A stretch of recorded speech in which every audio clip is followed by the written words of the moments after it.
Assalamualaikum, dear students. I am Nasser Mahmood, Associate Professor of Mathematics.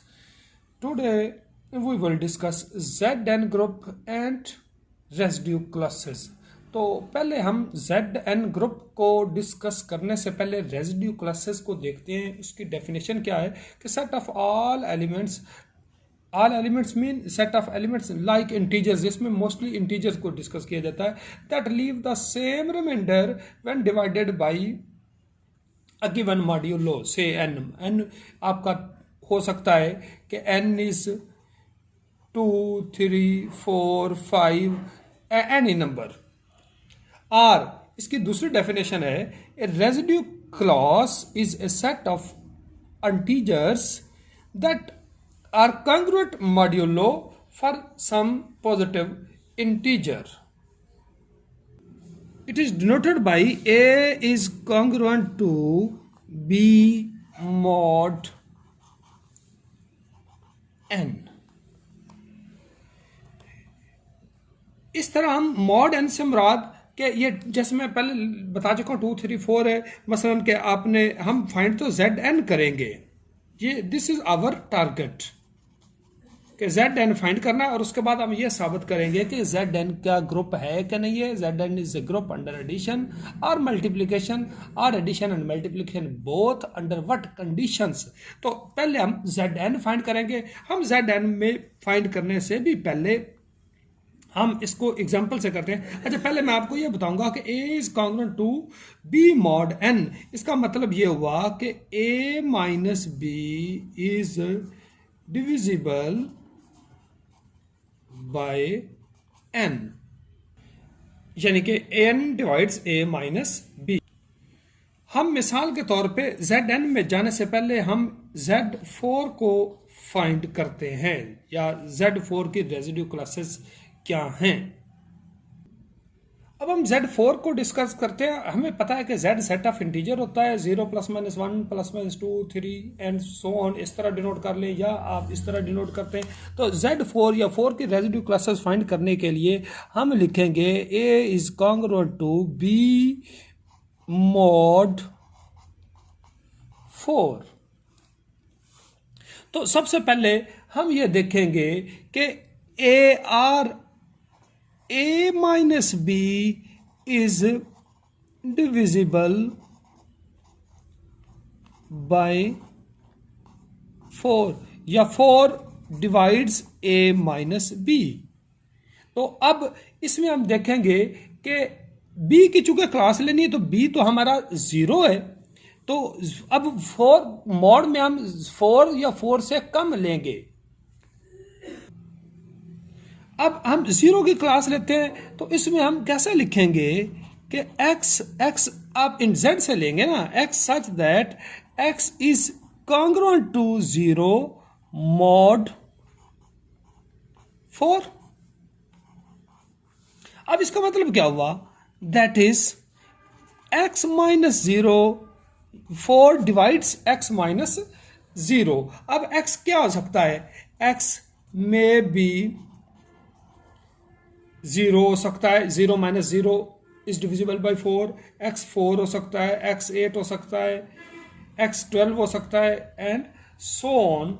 अब ये 0 अब 4 plus का भी हो सकता है, 4 माइनस का भी हो सकता है. तो हम प्लस माइनस 4 कर देते हैं यानी प्लस, और प्लस माइनस 8 यानी 8 माइनस 0 प्लस का हो यानी 4 डिवाइड करता है 8 माइनस 0 को भी एंड 4 डिवाइड्स माइनस 8 माइनस 0, इन दोनों को डिवाइड करता है. तो इसलिए हम प्लस माइनस के ये सारे लेंगे. तो जो 0 की क्लास हमारे पास आएगी उसमें कौन से हम एलिमेंट्स लिखेंगे, 0 plus minus 4 plus minus 8 plus minus 12 and so on. तो ये सारे के सारे जो एलिमेंट्स हमने लिए हैं, ये लिए तो हमने Z से हैं, ये residue classes of 0 under modulo 4 हैं. तो मुझे उम्मीद है कि आपको इनकी समझ आ गई होनी है. मैं इसी को दूसरे वे में यूं भी लिख सकता हूँ कि 0 दरमियान में लिख सकता हूँ, राइट साइड पे 4 फिर 8 फिर 12 एंड सो ऑन, और इधर आ गया -4 -8 -12 एंड सो ऑन। तो ये आपकी होगी जी ज़ीरो की क्लास। तो ज़ीरो की क्लास में हम ये भी समझ सकते हैं कि ये सारे के सारे 4 के मल्टीपल्स हैं। मैं इसे 4 लैम्डा कह देता हूँ, या 4n भी कह सकते हैं, 4 लैम्डा भी आप इसे कह सकते हो। तो ये ज़ीरो की क्लास आपने फाइंड कर दी है। अब हम फाइंड करते हैं 1 की क्लास। 1 की क्लास में हम जैसे ये लिखा है, तो अब हम लिखेंगे x such that x is congruent to 1 mod 4। इसका मतलब क्या हुआ कि x 4 डिवाइड्स x माइनस 1 और x minus 1 is divisible bye 4। तो अब ये कौन सी वैल्यूज होंगी? x अगर आपका 1 हो तो 1 माइनस, अगर मैं x को 1 लिखता हूं तो 1 माइनस 1 ये 0, तो 4 डिवाइड्स 0। ठीक है। अगर मैं x 1 के बाद x को ले लेता हूं 5, तो 5 माइनस 1 ले लें तो ये भी 4 डिवाइड्स 5 माइनस 1। इसके बाद 5 के बाद हम लेंगे, अगर मैं x को 9 ले लेता हूं तो 9 माइनस 1 इसको भी 4 डिवाइड करता है। 4 डिवाइड्स 9 माइनस 1 और 9 माइनस 1 इज डिविजिबल बाई 4। तो अब 1 की क्लासेस में फिर कौन से एलिमेंट्स हुए, यही देखें कि एक तो 1 आया, x को हम 1 लिया तो 1 माइनस 1 इज डिविजिबल बाई 4, तो यानी 1, फिर उसके बाद 5, फिर 9, फिर आपका आ गया जी 13 एंड सो ऑन, और इधर आपका आ जाएगा जी -3। अब देखें कि -3 माइनस 1 रिजल्ट क्या आया, -4, और 4 डिवाइड करता है -3 माइनस 1 को भी, तो -3 minus 7 minus 11 and so on. तो these are the residue classes of 1। अगर आप गौर करें तो जीरो में आप ये जो जीरो की क्लासेस हैं इनमें हमने 1 प्लस किया है। मैं दोबारा आपके सामने लिखता हूं, यही 1 के क्लासेस मैंने दोबारा लिख दी हैं। तो अगर आप इस पे गौर करें तो 1 के क्लासेस थी 4 के मल्टीपल्स, यानी 4 लैम्डा, तो ये बन गया जी 4 लैम्डा प्लस 1। तो इनमें सभी में अगर मैं ये 0 में 1 ऐड कर दिया तो ये 1 आ गया, फिर 4 में 1 ऐड किया 5, 8 में 1 ऐड किया 9, 12 में 1 किया 13, इधर -4 में 1 ऐड किया -3, -8 में 1 ऐड किया -7 एंड सो ऑन। ये 0 की क्लासेस आपने ये फाइंड कर ली और ये आपकी 1 की क्लासेस आ गई। अब हम फाइंड करते हैं 2 की क्लासेस। इसको हम कैसे लिखेंगे, x such that x is congruent to 2 mod 4। तो इसमें इसका मतलब क्या हुआ कि 4 डिवाइड्स x माइनस 2। अब x को कम से कम 2 होना चाहिए, यानी अगर मैं x को 2 पुट करता हूं तो 2 माइनस 2 आपका रिजल्ट आ गया 0, तो 4 इसे डिवाइड करता है 0 को। तो ये दूसरे लफ्जों में जो आपने ये 2 की कॉन्ग्रुएंट क्लासेस फाइंड करनी है उनमें आपके जो एलिमेंट्स आएंगे इनमें आप 2 2, ये जो 0 की क्लास है ये वाले एलिमेंट्स, इनमें 2 2 अगर आप प्लस करें तो आपके पास रिजल्ट कुछ इस तरह आएगा कि 2, फिर ये 4 में 2 ऐड किया, ये बन गया जी आपका 6, फिर 10, फिर 14 एंड सो ऑन, और इधर से इसमें 2 ऐड किया तो -2 -6 -10 एंड सो ऑन। तो ये 0 क्लास हमने ली थी 4 लैम्डा, 1 की क्लास में हमने लिया था 4 लैम्डा प्लस 1। अब ये जो 2 की क्लास आई इसमें ये फिर एलिमेंट्स हो गए जी 4 लैम्डा प्लस 2, ये 2 की क्लास आपका रिजल्ट ये आया। अब 3 की क्लास में हम लिखेंगे x such that x is congruent to 3 mod 4, that is 4 divides x -3। तो इसमें जो आपका एलिमेंट्स आएंगे वो आएंगे जी, कम से कम x आपका 3 होगा तो 3 - 3 को डिवाइड करता है तो 3 हो गया। फिर x आपका हो गया जी 7, फिर आपका हो गया x 11 and 15 and so on. और लेफ्ट साइड में आपके एलिमेंट्स क्या आएंगे, -1 यानी -1 -3 -4 बन गया, -5 -9 एंड सो ऑन। तो ये आपकी जो ज़ीरो क्लास है, ये देखें, ये जो ज़ीरो क्लास है, ये आपके सामने मैं थोड़ा सा नीचे कर रहा हूँ। ये ज़ीरो क्लास में आपके एलिमेंट्स आए थे 0, ये ज़रा देखें 0 4 8 12 यानी 4 लैम्डा के मल्टीपल आए। इन सभी में 3 जमा हो रहा है, इन सभी में आप 3 प्लस करके ये लिख रहे हो, ये 3 की क्लास आई।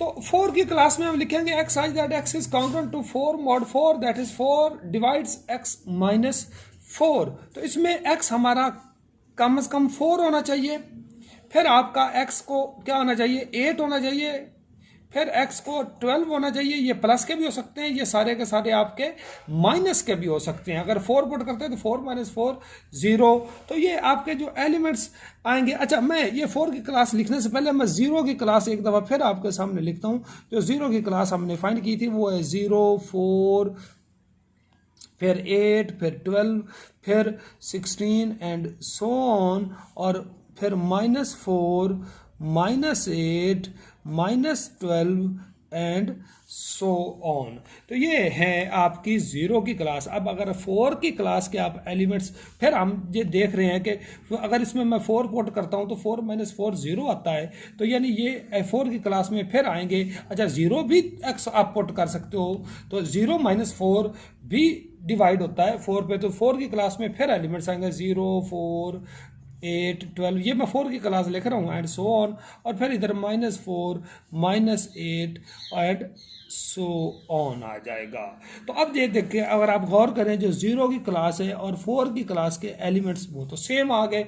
तो इसके मतलब ये हुआ कि 4 की क्लास को लिखने की ज़रूरत नहीं है। इसी तरह अगर आप 5 की क्लास लिखेंगे तो ये 1 की क्लास के बराबर आ जाएंगे। 2 की, अगर आप 6 की क्लास लिखेंगे तो ये 2 की क्लास के बराबर आ जाएंगे, और 7 की क्लास लिखेंगे तो ये 3 की क्लास के बराबर आ जाएंगे। तो मैं फिर अगेन 8 की क्लास या 4 की क्लास, ये सारे के सारे 0 की क्लास में आ जाएंगे। तो हमारे पास जो डिस्टिंक्ट क्लासेस आएंगी वो 0 की क्लास, 1 की क्लास, 2 की क्लास और 3 की क्लास आ गई। तो Z4 के एलिमेंट्स फिर क्या हुए, हम Z4 में लिखेंगे एक 0 की क्लास आई, फिर आई जी 1 की क्लास, फिर आई 2 की क्लास और 3 की क्लास, और आगे 4 की क्लास 5 क्लास वो हम नहीं लिखेंगे। अब ये जो Z4 है ये 4 क्लासेस, बाज़ का इसको ऐसे भी लिखते हैं 1 0 क्लास के ऊपर वो बार लगा दें, 1 के ऊपर बार लगा दिया, फिर 2 के ऊपर बार लगा दिया, 3 के ऊपर बार लगा दिया, या बाज़ का सिंपली 0 1 2 3 लिखते हैं। तो ये दरअसल ये 4 क्लासेस, 4 एलिमेंट हैं Z4 के अंदर। मुझे उम्मीद है कि आपको इनकी समझ आ गई होनी है। और अगर आप इन चारों क्लासेस, ये these 4 classes, 0 class, 1 class, 2 class, 3 class, 4 class, these 4 classes define a partition of Z। अगर आप इन सारी क्लासेस के एलिमेंट्स को 0 class, union 1 class, union 2 class, union 3 class, इन सारे के एलिमेंट्स को अगर आप, जो आपने क्लासेस फाइंड कर ली हैं, इन सारे के एलिमेंट्स को अगर आप जमा करें तो ये पूरा Z बन रहा है। क्या बन रहा है? Z बन रहा है। ये डिस्टिंक्ट क्लासेस, हमने किसी भी क्या लिखनी होती, डिस्टिंक्ट क्लासेस। तो ये मैंने Z4 फाइंड किया है। अब Z4 में जो 0 की क्लास था वो आपने फाइंड किया था, ये 4 लैम्डा था। 1 की क्लास में आपने 4 लैम्डा प्लस 1 ऐड किया था, यानी इसमें एक एक एलिमेंट जमा किया। 2 की क्लास ये 4 लैम्डा प्लस 2 और 3 की क्लास में 4 लैम्डा प्लस 3 था। और आगे मैं आपको बता चुका हूँ 5 क्लास वो 1 के बराबर है, इस तरह 4 की जो क्लास है वो 0 के बराबर। तो आगे जाने की ज़रूरत, ये सेट यहीं पे ख़त्म हो जाता है। तो Z4 की उम्मीद है कि आपको समझ आ गई होनी है। तो in the same way Z5 आप फाइंड करेंगे तो उसमें 5, Z4 में 4 एलिमेंट्स आए 0 से 3 तक, Z5 में आया जी 5 एलिमेंट 0 से लेके 4 एलिमेंट्स एंड सो ऑन हम करेंगे। तो हम जो Zn फाइंड करेंगे, Zn में आएंगे 0 की क्लास, 1 की क्लास, फिर 2 की क्लास, फिर 3 की क्लास एंड सो ऑन, और आखिर पे कौन सा एलिमेंट आएगा, n-1 की क्लास। तो ये है जी आपका Zn। अब हमने Zn तक फाइंड कर लिया है। अब हम देखते हैं कि क्या Zn ग्रुप है या नहीं है। अब हम ये चेक करते हैं कि Zn इज ए ग्रुप। तो Zn एक ग्रुप है, ये अंडर एडिशन ग्रुप होता है। ये अंडर मल्टीप्लिकेशन मैं आपको नेक्स्ट वीडियो में बताऊंगा कि किन कंडीशन के तहत Zn is a group under multiplication. तो Zn is a group under addition of modulo n। ये एडिशन मॉड्यूलो n अगर तो मसलन Z4 है तो इसके एलिमेंट 0 1 2 3, अब इसके ऊपर वो बार लगा लें यानी क्लासेस ना भी लगाएं। तो ये मैं अंडर एडिशन आपके सामने अब ग्रुप डिफाइन करता हूँ। ये अंडर एडिशन में ऑपरेशन ऐसे होगा कि a plus B divided a plus B, यानी 2 एलिमेंट्स कोई 2 इसके लिए उनको जमा किया और 4 पे आपने डिवाइड किया, रिमाइंडर आपने लिखना है, जो रिमाइंडर बचेगा। अब 0 प्लस 0 अगर 4 से लेस है तो एज इट इज, अगर 4 से बड़ा है तो डिवाइडेड बाय 4। अब 0 प्लस 0 0 आया, 0 प्लस 1 0 प्लस 2 2 और 3। अब 1 plus 0 1, 1 plus 1 2, 1 plus 2 3, 1 plus 3 4, 4 divided by 4, answer आपका आया जी 0। 2 प्लस 0 2, 2 प्लस 1 3, 2 प्लस 2 4, 4 को 4 पे डिवाइड किया, रिमाइंडर आपका आया जी 0। 2 प्लस 4 ये आपका आया जी आंसर 2 प्लस 3 5, 5 को 4 पे डिवाइड किया, रिमाइंडर 1 आया। तो 3 प्लस 0 3, ये 3 प्लस 1 4, 4 को 4 पे डिवाइड किया 0, 3 प्लस 2 5, रिमाइंडर 1, और 3 प्लस 3 6, 6 को 4 पे डिवाइड किया, रिमाइंडर आया जी 2। तो ये सारे ये कैलस टेबल आपने कंप्लीट कर लिया है। तो Z4 is an abelian group under addition of residue classes of modulo 4। तो अच्छा, यहां पे मैं आपको एक और बता दूं, Z4 का मतलब ये है कि Z ओवर 4Z, ये इसको क्वेश्चन ग्रुप भी कहते हैं। Z5 का मतलब ये हुआ Z ओवर 5Z। इसी तरह Zn का मतलब ये हुआ कि Z ओवर NZ। तो ये क्वोशंट ग्रुप्स भी कहलाते हैं। तो ये मैंने आपको अंडर एडिशन बताया है, अंडर मल्टीप्लिकेशन ये आपको मैं नेक्स्ट वीडियो में बताऊंगा। Thank you.